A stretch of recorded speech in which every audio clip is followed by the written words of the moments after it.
Buenísimo.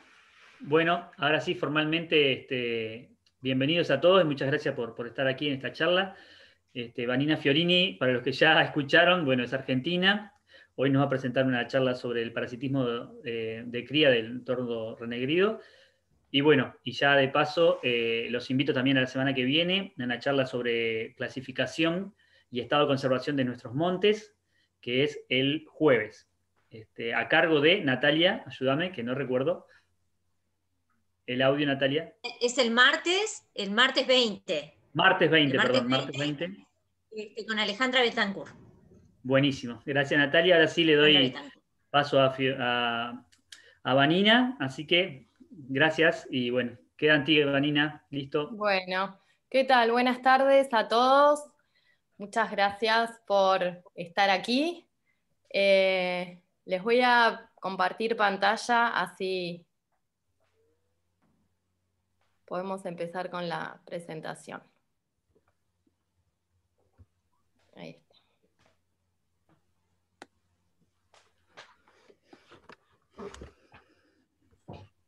Bueno,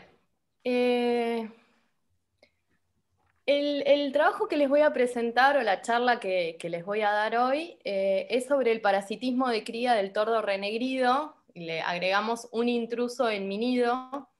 Los resultados y bueno, todo lo que les voy a ir mostrando surge a partir de distintos trabajos que realicé junto a otros colaboradores, colegas, estudiantes dentro del Laboratorio de Ecología y Comportamiento Animal en la Facultad de Ciencias Exactas y Naturales dentro de la Universidad de Buenos Aires.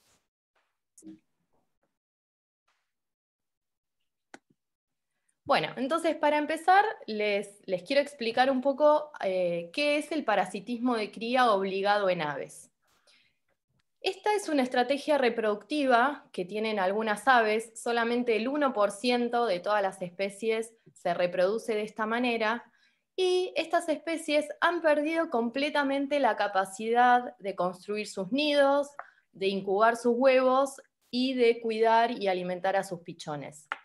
No es algo que hagan conscientemente, que puedan elegir, sino que la naturaleza, las presiones de selección y la evolución las han moldeado de esta manera y han hecho que a través del tiempo evolutivo hayan perdido estas capacidades, que son las más frecuentes en las aves, y las han dejado con la única opción de poder reproducirse a través del parasitismo de cría. Entonces, ¿qué es lo que hacen? Bueno, en este caso vemos, este es un cuco europeo que lo que hace es busca nidos de otras especies y cuando encuentra un nido, deja su huevo allí y el huevo es incubado por la especie hospedadora, o sea, por el dueño de ese nido. El pichón nace, como vemos acá en la otra fotografía, y es alimentado hasta su independencia por los adultos del hospedador. Los huevos de los parásitos poseen ciertas adaptaciones. Por ejemplo, en este nido estamos viendo 4 huevos del hospedador y un huevo del parásito, que es un huevo más pequeño, tiene un tamaño más chico en ocasiones, y la forma es lo particular, que es un huevo más bien más cilíndrico y cuyo desarrollo puede llegar a ser más veloz que los huevos de los hospedadores, y esto produce que ese pichón nazca antes en el nido. Esto ocurre si el huevo es puesto sincrónicamente. Quiere decir que si la hembra parásita encuentra el nido durante la puesta del hospedador, mientras que los días que dura la puesta, y lo parasita en ese momento, ese pichón nace antes y eso le va a conferir una ventaja porque va a competir mejor por el alimento con los pichones del hospedador. No siempre el parásito es de menor tamaño que el hospedador, puede ser, en este caso que vemos en este ejemplo, sí, es un parásito de menor tamaño, pero también puede ocurrir lo contrario, que sea más grande que los huevos del hospedador. Los pichones parásitos tienen distintas adaptaciones que le facilitan la supervivencia y poder lograr conseguir el alimento en los nidos que no son de su especie, ¿no? En este caso estamos viendo un pichón de cuco que una vez que nace, lo que hace es tirar del nido a otros huevos o pichones presentes, y de esa manera quedan como los únicos ocupantes del nido. En otras ocasiones, los pichones tienen unos ganchos en el pico con los cuales pueden llegar a matar a los pichones del hospedador, pero hay casos, como el que vemos acá, donde el pichón parásito comparte el nido con los pichones del hospedador y su adaptación es más en características que le permitan conseguir la cantidad de alimento necesaria para poder crecer y sobrevivir. Acá, por ejemplo, les voy a mostrar este video. Tenemos un pichón parásito, que es este que tiene la boca roja, y el pichón del hospedador, el que tiene la boca amarilla, y fíjense cómo el parásito tiene estos llamados de pedido de alimento, que en inglés se llaman begging, que es la manera frecuente que lo conocemos como begging. Tienen un begging muy intenso, muy frecuente, para que les permite atraer la atención de los hospedadores. El problema es que a veces no solamente atraen a los hospedadores, a los adultos hospedadores, que son los que deben alimentarlos, sino que también pueden atraer a los depredadores, y acá vamos a ver en el siguiente video cómo en este caso ese begging tan intenso del parásito atrajo a una serpiente que se alimentó de ellos. Espero que no sean muy impresionables porque es una imagen fuerte, pero bueno, se las quiero mostrar de todas formas.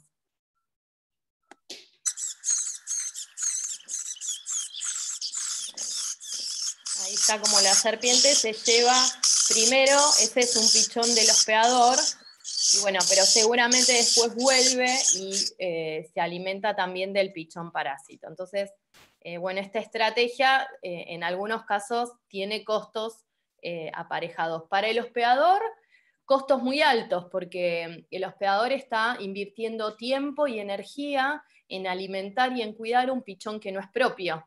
Por lo tanto, tiene costos en su éxito reproductivo. Y esto hace que el hospedador, a lo largo también de los tiempos evolutivos, desarrolle ciertas defensas para disminuir o evitar el costo del parasitismo. Algunas de estas se las voy a contar a lo largo de la charla.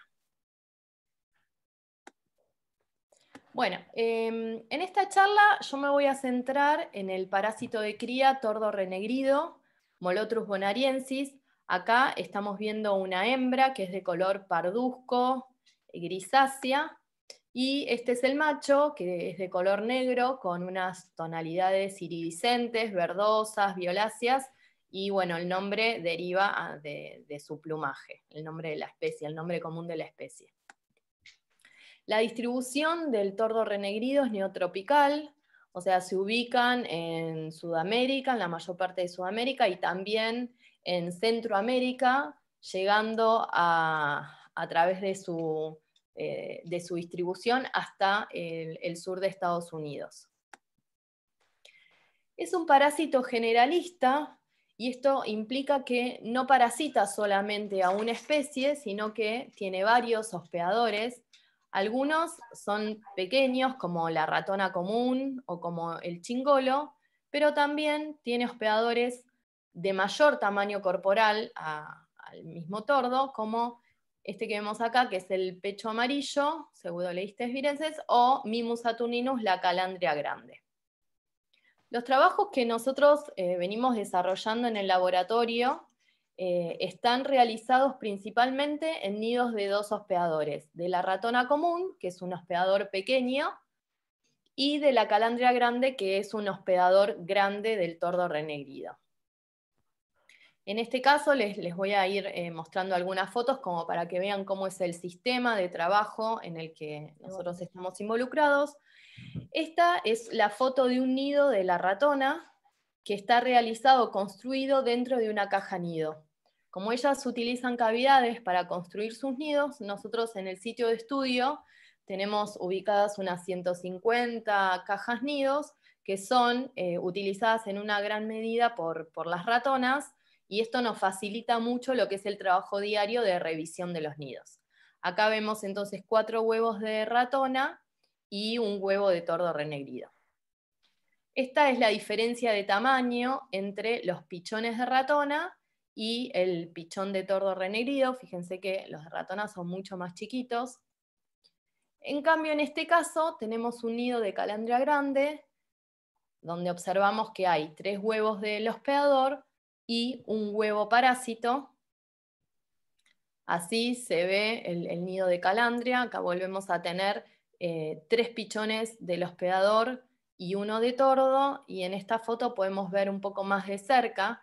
El pichón de tordo es de menor tamaño corporal que los pichones de calandria y es muy fácil de distinguir, entre otras características, porque tiene esta boca roja que es muy diferente de la boca de los hospedadores. Bueno, este es nuestro sitio de estudio, es la Reserva El Destino en el partido de Magdalena, en la provincia de Buenos Aires. Y acá les voy a mostrar en este video, que en realidad son fotos, un poco cómo es el paisaje y otras fotos más de los hospedadores.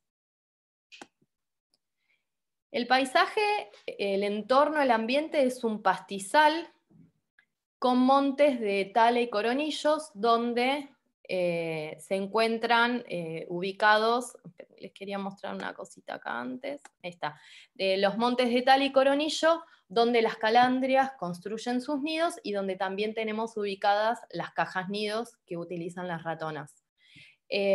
Acá en esta foto lo que vemos es una red de niebla que utilizamos cuando necesitamos capturar a los adultos, porque en ocasiones necesitamos marcarlos con anillos de colores. Entonces, esta red de niebla está conformada por unos hilos muy finitos que no son vistos normalmente por los tordos, que cuando van volando chocan contra esa red, se embolsan y nosotros vamos, los extraemos de ahí, le ponemos los anillos y después los liberamos. Bueno, esto sigue siendo el paisaje, el lugar. Esta es la estación biológica. Ahí dentro de lo que es el casco de la reserva hay distintas estructuras, donde está el guardaparques, en una estamos nosotros, también van turistas. Y esta, bueno, es una hembra de tordo renegrido, el macho. Este es el adulto de la calandria grande. Acá tenemos un nido parasitado y en este otro nido, esperen que les quería mostrar algo en particular. En este nido vemos que hay 4 huevos de tordo, en el otro habíamos visto que había solo 1. Esto ocurre porque los nidos de calandria y de otros hospedadores pueden sufrir lo que se llama multiparasitismo. Es posible que más de una hembra de tordo parasite el mismo nido. O sea, ellas, las hembras de tordo, no son territoriales, sino que comparten áreas de acción y por lo tanto hay varias hembras que pueden arribar al mismo nido y parasitarlo. ¿Cómo sabemos que son distintas hembras? Bueno, porque hicimos distintos trabajos. En uno filmamos los nidos durante la puesta, y después de haber capturado a las hembras y de haberlas marcado con una tintura en la cabeza, pudimos observar que las hembras visitan el nido en diferentes ocasiones, por ejemplo, bueno, cuando lo encuentran, después para controlar, digamos, el estado del nido, pero una vez que ponen su huevo, no vuelven, normalmente no vuelven a ese nido a parasitar. Y resultados similares también fueron encontrados con hembras a las cuales se les puso un radiotransmisor y se las siguió a través de receptores móviles o receptores fijos. Entonces sabemos que las hembras vuelven al nido, pero una vez que parasitan ya no lo visitan más. Seguimos viendo algunas fotos. Este es un pichón de tordo de 4 días, de recién nacido. Este, en cambio, tiene unos días más. Acá vemos un nido de calandria. Este es el otro hospedador del que les había hablado, la ratona. Este es un nido parasitado de ratona dentro de la caja. Estos son huevos donde pueden observar las diferencias de tamaño. Huevos del hospedador y del parásito. Estos son todos huevos de calandria grande. Y este es un nido donde podemos observar un pichón de tordo renegrido y 4 pichones de ratona. Bueno, entonces, en esta charla les voy a mostrar y les voy a charlar un poquito sobre las características de los huevos que tienen los tordos y los hospedadores, el comportamiento de las hembras durante la puesta de huevos y las características de los pichones parásitos. Bueno, empezamos con lo que serían las características de los huevos. Acá lo que podemos observar es la fotografía de lo que es la cáscara de los huevos de tordo, de calandria y de ratona. Es una fotografía hecha a través de un microscopio electrónico de barrido. Y lo que podemos ver es que, a pesar de que el huevo de tordo es más pequeño que el huevo de calandria, el espesor de su cáscara es bastante mayor. Y esto le confiere una resistencia más alta de la que tienen los huevos de los hospedadores. No solo el espesor de la cáscara es mayor, sino que también la estructura de los cristales de calcita, que son los cristales que conforman esta cáscara, están estructurados de una manera tal que eso también hace que aumente la resistencia. En esta diapositiva lo que podemos ver es el valor, la fuerza que puede resistir cada uno de estos huevos cuando son perforados con esta especie de punzón que va bajando muy despacito y que va midiendo la resistencia que soportan los huevos. Entonces vemos que el huevo de tordo alcanza una fuerza mayor que el huevo de calandria, que es esta línea roja, y que el huevo de ratona, que es este que vemos acá.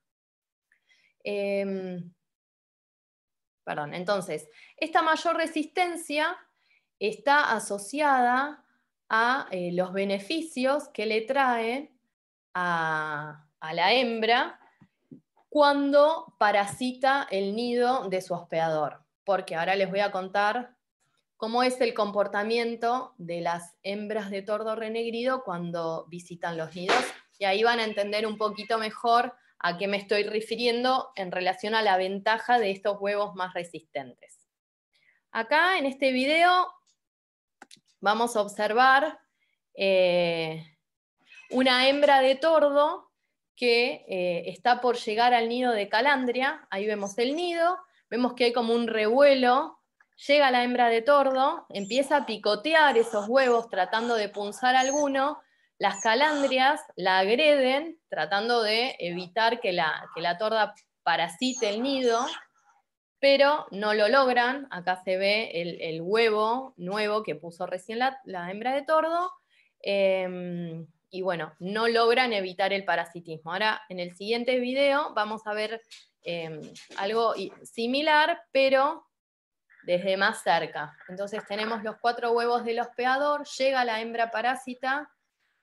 Fíjense cómo trata de, a través de esos picotazos que da, trata de punzar algún huevo.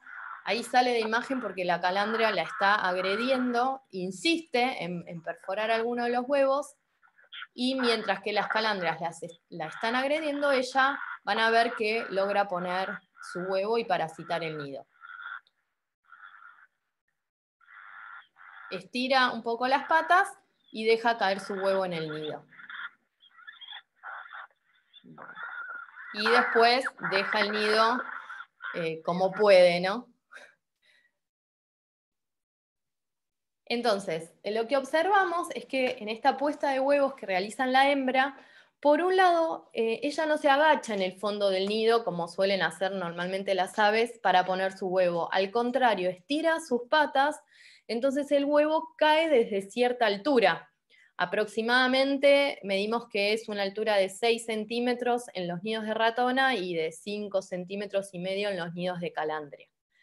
Esta puesta en altura, acá les voy a mostrar, hace que el huevo de tordo choque contra los huevos del hospedador o contra otros huevos de tordo que ya hay en el nido.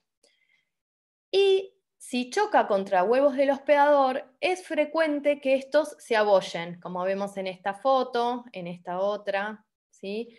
El golpe del huevo de tordo abolla y hace que ese huevo no se desarrolle, ¿no? El huevo del hospedador no se desarrolle y por lo tanto, hay un pichón que no nace. Entonces, la hembra de tordo pone su huevo en altura, además, cuando llega al nido, punza los huevos del hospedador, que también dejan de ser viables, y estos comportamientos, en definitiva, lo que hacen es reducir el tamaño de la nidada del hospedador, reduce la cantidad de huevos que quedan viables en el nido, y ese pichón de tordo va, en definitiva, a compartir el nido con menor cantidad de pichones del hospedador. Y esto es un beneficio para él porque va a tener que competir con menos pichones por el alimento, ¿sí? Ahora, los huevos de tordo, que son más resistentes que los del hospedador, logran, por un lado, no abollarse cuando caen, y por el otro lado, tienen una menor probabilidad de que si viene una hembra de tordo y el huevo está en el nido, esa hembra logre perforar el huevo de tordo. Al ser más resistentes, sobreviven mejor en el nido. Ahora bien, el comportamiento que tienen estas hembras de tordo es, en cierta manera, frenado por las defensas de las calandrias. Vamos a ver en este video que hay dos posibilidades cuando la hembra llega al nido. En este caso, la hembra de tordo es interceptada por la calandria, que la agrede tratando de evitar el parasitismo o las punciones. En este otro caso, una hembra de tordo llega tranquilamente a un nido, no es observada por las calandrias, entonces puede realizar el comportamiento, digamos, de puesta y de picoteo de huevos sin ninguna interrupción. Lo que observamos es que si no hay defensa por parte de las calandrias, la cantidad de huevos destruidos del hospedador es mayor, ¿sí? No pueden evitar a través de su defensa que el nido sea parasitado. Es lo mismo, o sea, las hembras de tordo siempre se la rebuscan para dejar su huevo, pero sí pueden evitar la destrucción de los huevos del hospedador. Por otro lado, cuando hay defensa, entonces queda una nidada con más huevos del hospedador, y el problema va a ser que ese pichón de tordo va a tener que competir con más pichones posteriormente en el nido. Bueno, ahora vamos a hablar un poquito de las características de los pichones. O sea, la hembra de tordo llegó al nido, pudo poner su huevo, pudo destruir algunos de los huevos del hospedador. Una vez que nace ese pichón de tordo, ¿cómo le va en los nidos? ¿Les va siempre igual? ¿Dependerá del número de pichones que haya del hospedador? Bueno, acá vamos a ver un videíto. Este es un nido de calandria. Llega el adulto, el pichón de tordo está haciendo begging. Ahora van a hacer begging también los pichones de calandria. Y el adulto le va a dar de comer, en este caso, a un pichón de calandria.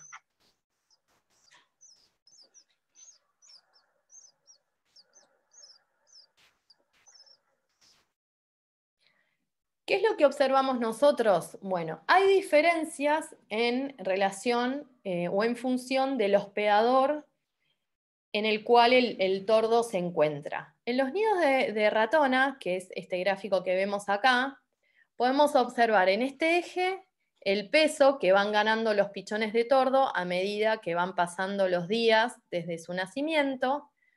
Los círculos grises son los pichones de tordo que comparten el nido con el hospedador, y los negros, los pichones de tordo que están solos. Y vemos que, en este caso, el pichón de tordo que comparte el nido con los hospedadores llega a un peso mayor que el que llega el pichón de tordo solo. Y lo contrario ocurre en los nidos de calandria. Acá vemos que cuando el pichón está solo, alcanza un peso más alto, o sea, esto significa que va a estar en un mejor estado nutricional que cuando comparte el nido con los pichones del hospedador. Esto se debe a que en el caso de las calandrias, el tordo es el pichón más pequeño, por lo tanto la competencia es más intensa y le cuesta más recibir comida cuando están los pichones más grandes, que son los de calandria. Mientras que en los nidos de ratona, como el tordo es más grande que las ratonas, o puede ser que tenga alguna otra característica que le trae algún tipo de ventaja, se ve beneficiado por la presencia de esos pichones más pequeños que hacen begging, pero el tordo termina capitalizando el alimento del nido. Entonces, lo que observamos es que las ratonas alimentan más al pichón parásito que a sus propios pichones. Esto es algo que en principio llama la atención, porque un adulto se ve más estimulado por alimentar a un pichón parásito que a sus propios pichones. Y podría estar explicado este comportamiento de las ratonas a través de dos hipótesis. Una es la hipótesis del begging exagerado, que lo que plantea es que ese pedido, ese begging tan intenso y tan exagerado que realizan los tordos, podría ser el motivo que provoca esta mayor tasa de alimentación, o simplemente podría deberse a que hay una ventaja del tamaño del pichón parásito respecto de los pichones del hospedador, y eso es lo que le confiere entonces esa ventaja en relación a la competencia por alimento. Nosotros lo que quisimos es probar, poner a prueba estas dos hipótesis, y para esto armamos 3 grupos experimentales de pichones. El primer grupo, que es este que vemos acá, estaba conformado por un pichón de tordo y uno de ratona, ambos de 2 días de edad, pero el pichón de tordo de un tamaño mucho mayor al de ratona. Esto es lo que ocurre normalmente cuando el nido es parasitado sincrónicamente. O sea, el tordo nace más o menos al mismo momento que la ratona, pero es mucho mayor. Después armamos otro tratamiento, que es este que vemos acá, donde el tordo tiene el mismo tamaño que la ratona, pero esta ratona es de mayor edad. Y bueno, lo importante es que prácticamente no hay diferencia en su tamaño corporal. Y el último tratamiento es el que vemos acá, donde tenemos una ratona grande y una ratona pequeña, donde digamos, están representando la misma diferencia de tamaño que en el primer grupo, salvo que en el tercer grupo son 2 ratonas. Entonces, ¿qué esperábamos? Si hay una diferencia, o sea, si lo que explica la mayor tasa de alimentación es la diferencia de tamaño, esperamos que en el tratamiento de las 2 ratonas y en el del tordo y la ratona de 2 días, el pichón más grande, en ambos casos, reciba más alimento, mientras que en este tratamiento esperamos que los 2 pichones reciban la misma cantidad de alimento. Si lo que está explicando esa mayor frecuencia de alimentación es algo del begging del tordo, en realidad esperamos que el tordo reciba más alimento acá, también más alimento en este segundo tratamiento, y en este tratamiento, donde son 2 ratonas que hacen un begging similar, no debería haber diferencias en la cantidad de alimento que reciben. Bueno, en este video les voy a ir contando un poco los resultados que encontramos. Vamos a ir viendo los 3 tratamientos. El primero es el tordo grande y la ratona chiquita. lo que encontramos es que, bueno, hacen begging los dos y el tordo es el que recibe la mayor cantidad de alimento. Esto lo esperábamos, era lo que vemos normalmente en la naturaleza. Acá tenemos el tordo y la ratona del mismo tamaño corporal.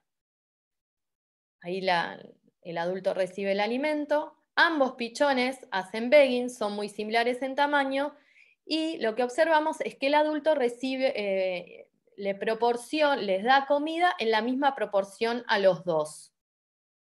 Y en este caso, con la ratona grande y la ratona chiquita, lo que observamos es que el adulto le da más alimento a la ratona grande. ¿Esto qué quiere decir? Que esa ventaja que normalmente tiene el tordo en los nidos de ratona, es la siguiente, esta ventaja que obtienen los tordos en los nidos de ratona, cuando comparten el nido con pichones de menor tamaño, es debido a su tamaño, a su gran tamaño, y no a un begging exagerado, que era la otra hipótesis. Entonces, bueno, esta es una de las conclusiones.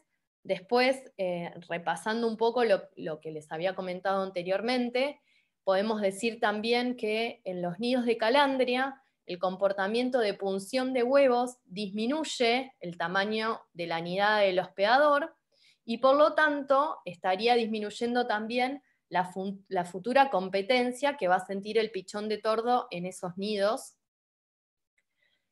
Que la mayor resistencia de los huevos de tordo disminuye la probabilidad de daño por picotazos que pueden realizar las otras hembras que visitan al nido una vez que ese huevo está ahí, y también disminuye la probabilidad de abollamiento durante la puesta en altura.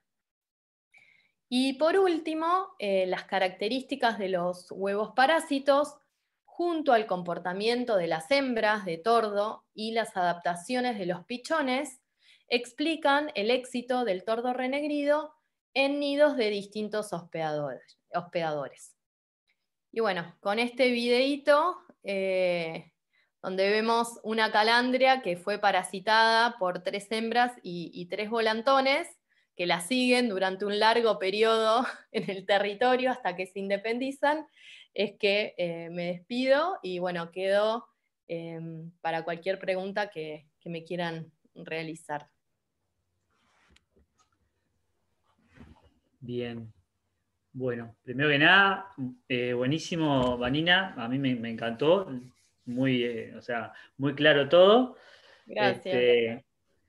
Creo que igual no sé si lograste, por lo menos en mí, decir, que sigue siendo un comportamiento, se lo da la naturaleza, pero sí medio con un término humano medio vago, ¿no? De no querer laburar. Vago no sé, porque, o sea, ellos pasan horas buscando nidos, ponen toda Sí, su energía en la búsqueda de nidos, principalmente, y también en la producción de huevos. O sea, tienen una alta producción de huevos porque hay muchos de estos huevos que se pierden. Así que bueno, yo no sé si diría vagos. sí, discúlpame, ahí va. Capaz que. No, yo ya arranco con una pregunta. Acá ya veo que hay una en el chat, pero arranco con una, que es: ¿hay alguna, por lo menos que lo que sepas ahí en Argentina, algún parasitismo del torno de renegrido sobre alguna especie que esté en peligro y que quizás amerite alguna intervención? Sí, sí, hay una especie que es el tordo amarillo, Acá le ¿sí? llamamos dragón. Sí. Sí.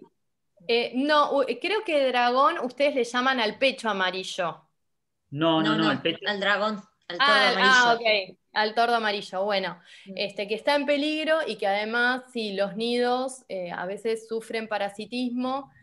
El problema, bueno, yo esto no lo comenté durante la charla, pero el parasitismo, como está asociado muchas veces a la ruptura, a la destrucción de los huevos del hospedador, provoca en algunas ocasiones que esos nidos incrementen la probabilidad de abandono, porque si el hospedador ve, ¿no?, percibe una pérdida de huevos, bueno, abandona el nido, con lo cual tiene que volver a hacer un nuevo intento de nidificación. Ese es uno de los costos importantes del parasitismo de cría. Sí, ocurre. Bien.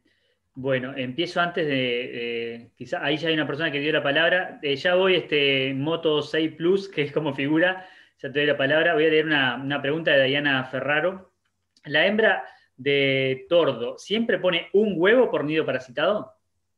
Sí, o sea, es uno de los, lo vimos a través de 2 estudios, en uno hicimos filmaciones y en otro, bueno, una colega lo que hizo fue ponerle transmisores a las hembras y seguirlas y poner también receptores en los nidos, y lo que vimos es que la hembra primero busca el nido, ¿no? Por lo general tienen al menos una visita previa antes del día del parasitismo, y una vez que ponen el nido, el huevo, perdón, en ese nido, no vuelven a parasitar.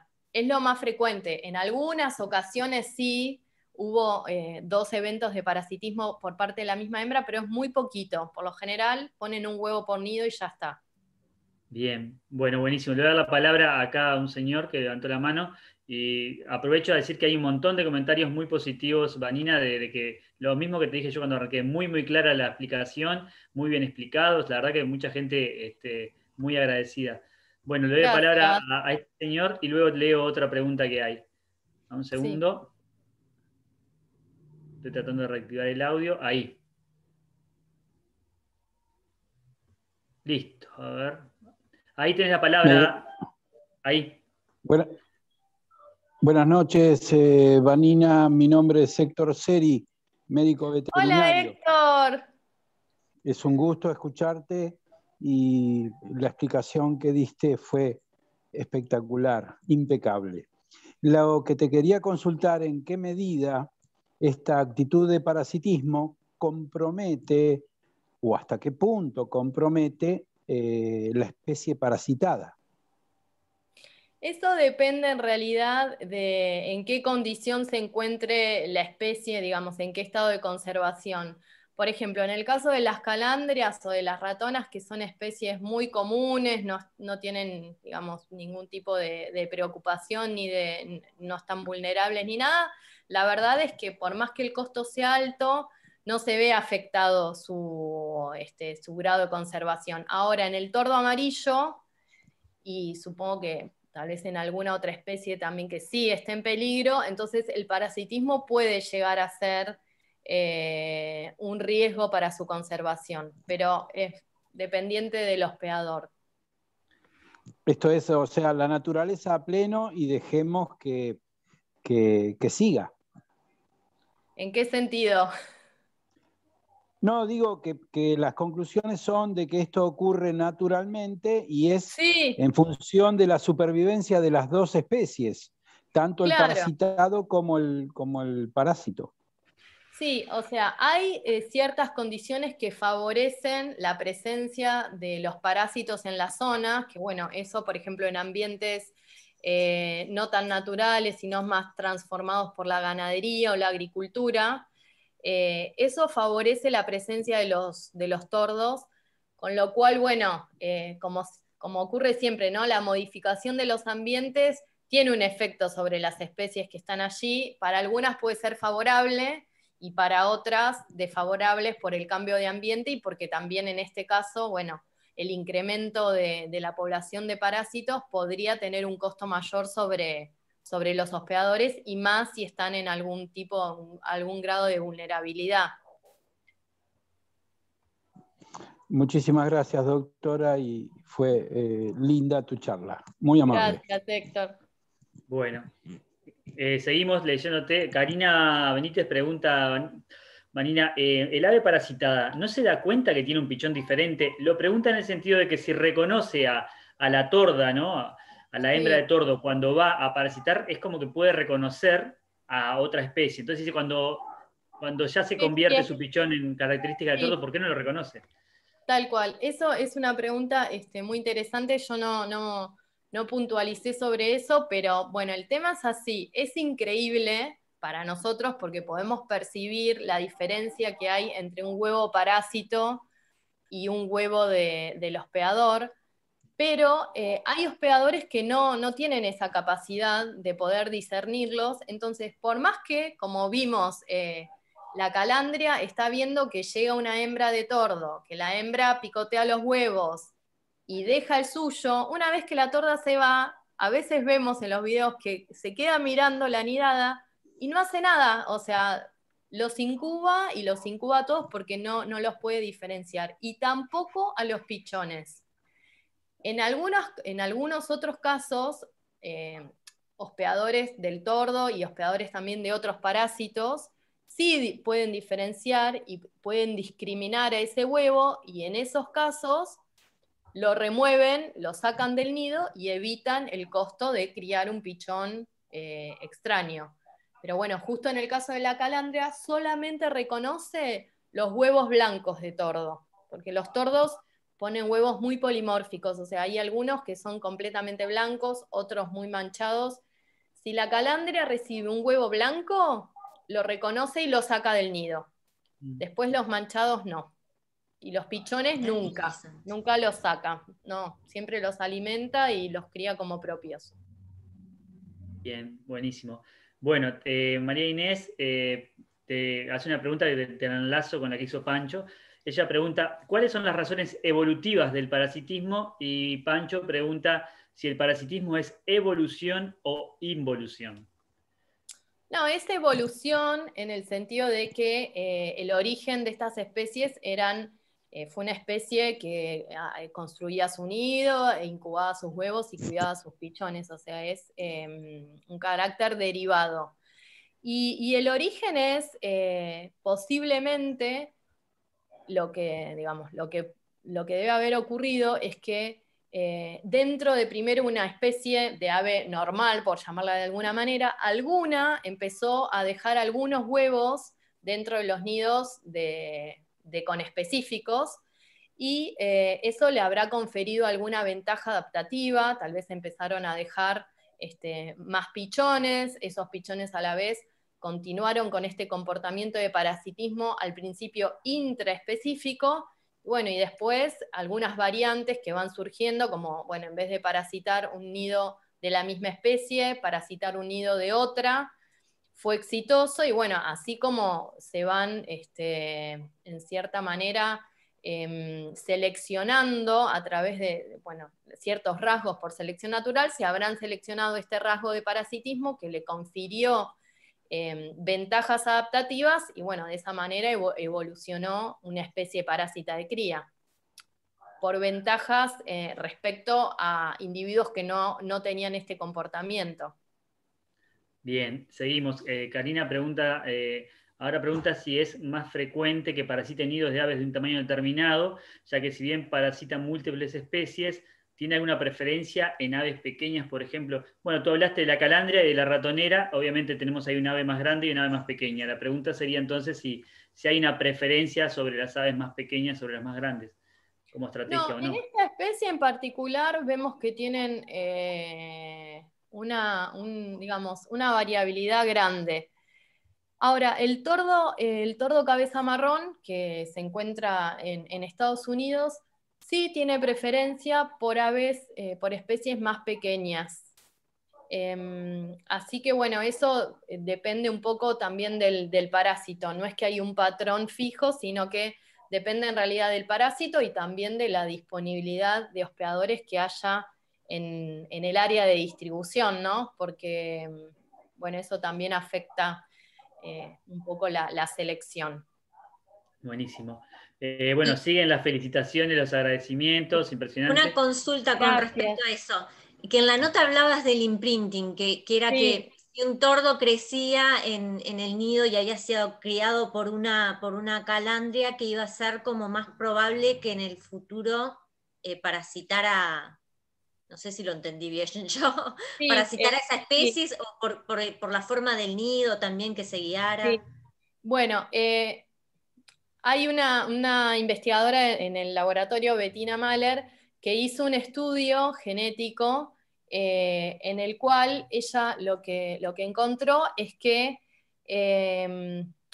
los tordos, las hembras de tordo que habían sido criadas por hospedadores que tenían nidos abiertos, era posible que vuelvan a parasitar, con una mayor probabilidad, hospedadores que también tuvieran nidos abiertos, o sea, que podrían llegar a tener como una imagen de búsqueda en relación a el tipo de nido.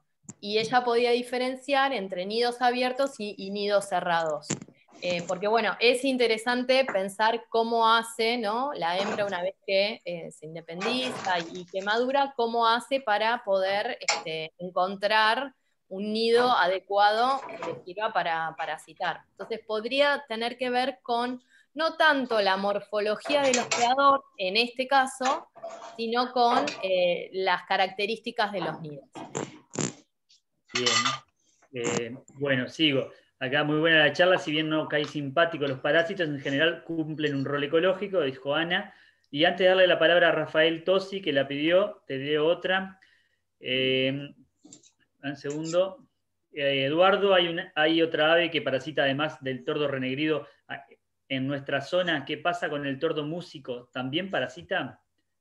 El tordo músico ahora ya se lo llama músico, antes estaba dentro del mismo género, pero bueno, ahora pasó a ser Agelaioides, antes era Molotrus también.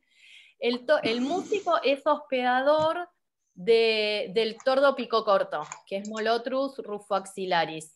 Entonces, sí, o sea, Molotrus rufoaxillaris es un parásito muy parecido a Molotrus bonariensis.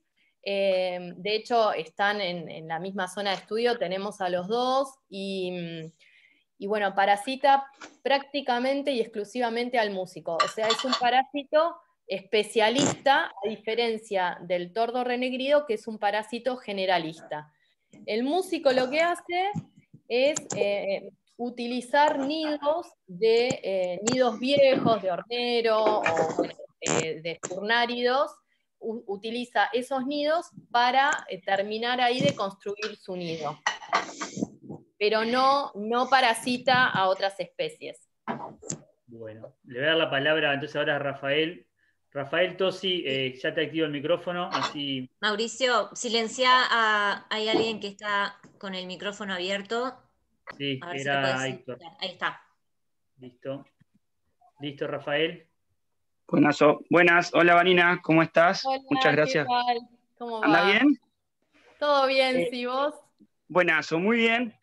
Felicitaciones por la charla y por el laburo que, habiendo trabajado en parasitismo también, el trabajo que es llegar a una grafiquita de la que mostraste vos es horas y horas y días de campo.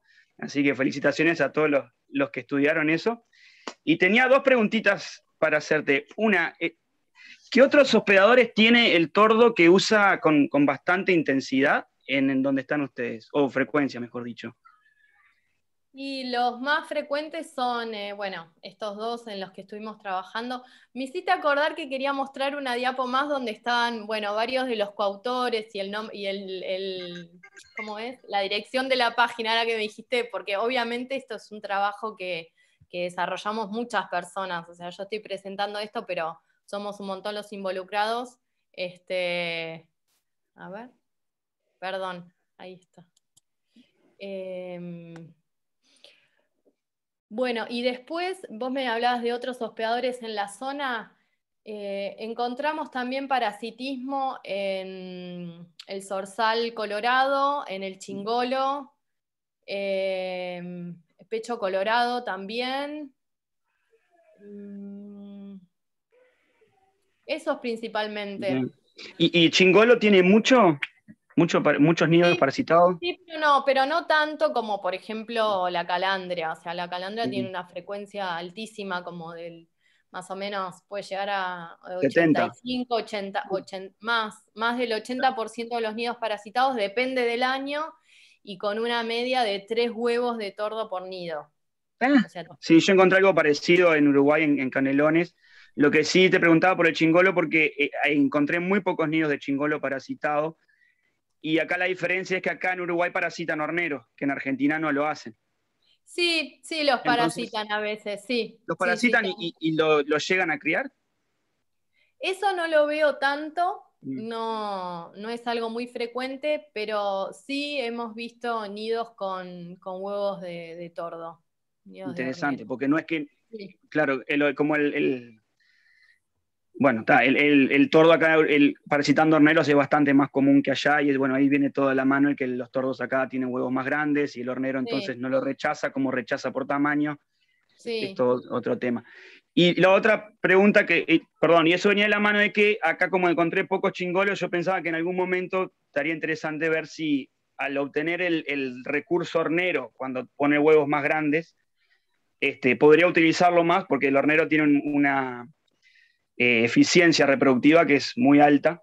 Claro. Entonces capaz que los tordos cuando se les abre ese recurso le dan de bomba.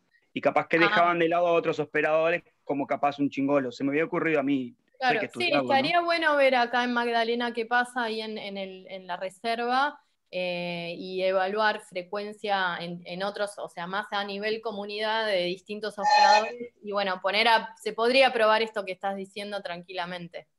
Está interesante. Y bueno, la otra preguntita es, ¿nunca encontraron huevos de tordo solos tirados por ahí? En el medio de la nada, en el pasto, un huevito de tordo.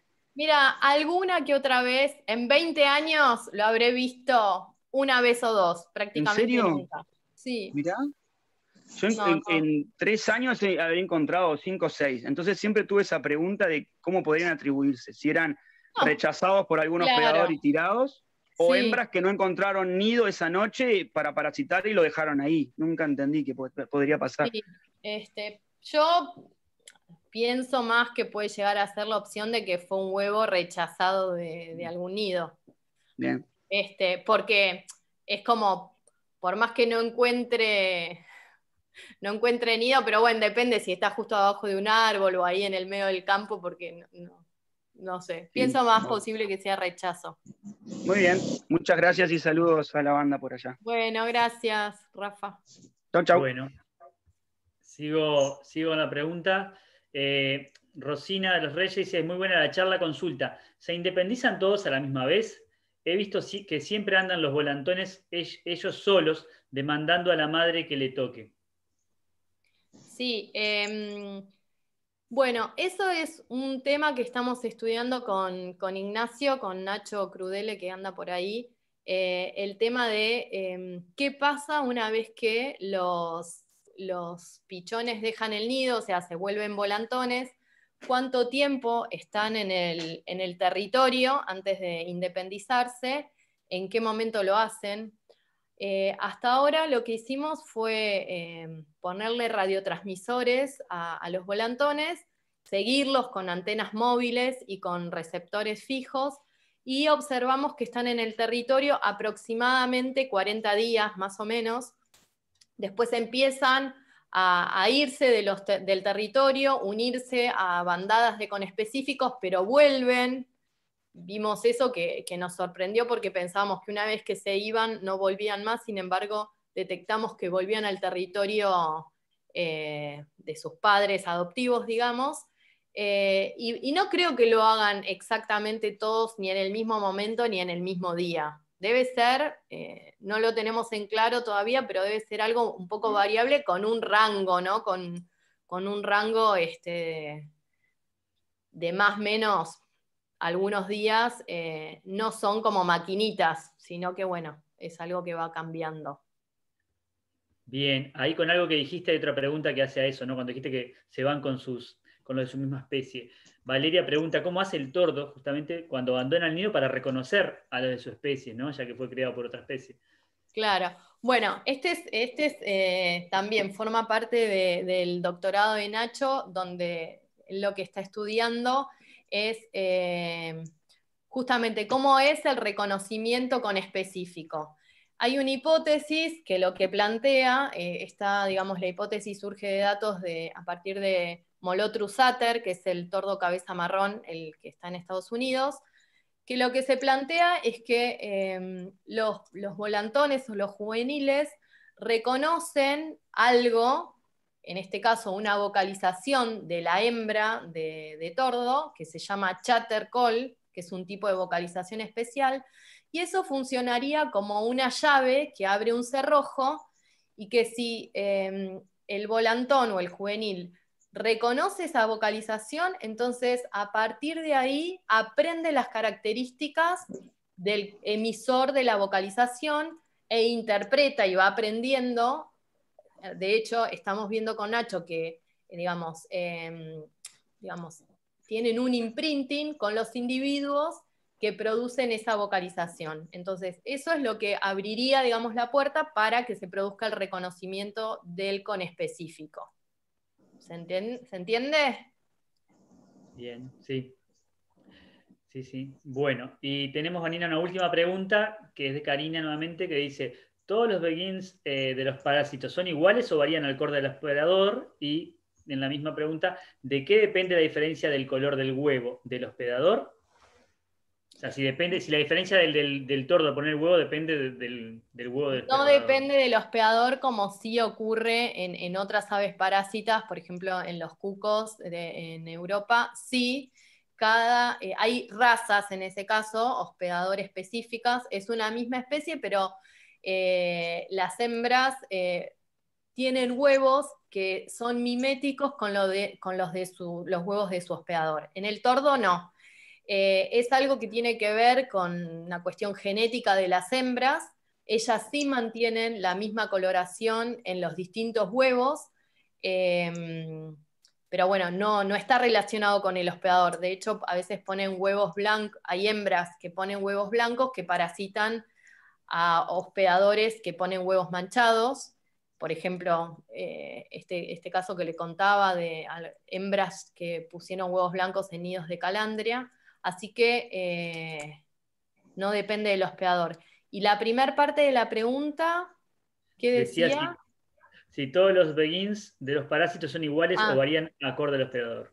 Son iguales, o sea, son iguales. El begin, a ver, la estructura es la misma, sí va cambiando a medida que se va modificando la edad. Primero son como notas más salteadas y después se van haciendo más repetidas. Y puede cambiar algo como del comportamiento del pichón. Si está más hambriado, puede llegar a tener un begging más intenso, quiere decir que tal vez mueve más las alas o estira más el cuello, pero no es que hay grandes variaciones en las características acústicas. Puede haber algunas, pero no son tan marcadas como para identificarlas y decir, bueno, esta es la que se parece a este hospedador o esta es la otra. No, o sea, no son miméticos tampoco los llamados con el begging de los hospedadores, para nada. Muy bien. Bueno, Vanina, después ya te digo, no te leí, pero había más saludos, bueno, que Crespín también era parásito, pero mucha gente muy agradecida y muy contentos, así que bueno, de nuestra parte cerrando, también te agradecemos nuevamente. Muchísimas gracias y bueno, capaz que nos volvemos a ver en otro momento con alguna otra charla. No, sí. Bueno, yo les quiero agradecer muchísimo a ustedes por la invitación, la verdad que me gustó mucho dar esta charla y bueno, a todos los que la escucharon por sus comentarios y sus preguntas, y les quiero agradecer también mucho a los otros investigadores, a mis estudiantes, a los colegas del laboratorio, porque bueno, somos un grupo de trabajo grande y muy lindo, y todo este trabajo que venimos haciendo de hace tanto tiempo, obviamente que, bueno, depende de todos nosotros, así que es algo colaborativo y estoy muy contenta de que sea de esta manera. Bueno, muchas gracias a todos y bueno, vamos cerrando por acá la reunión, así que la estoy finalizando. Gracias. Bueno, queda gracias. Saludos. Hasta luego. Chao, gracias. Chao y gracias. Chao.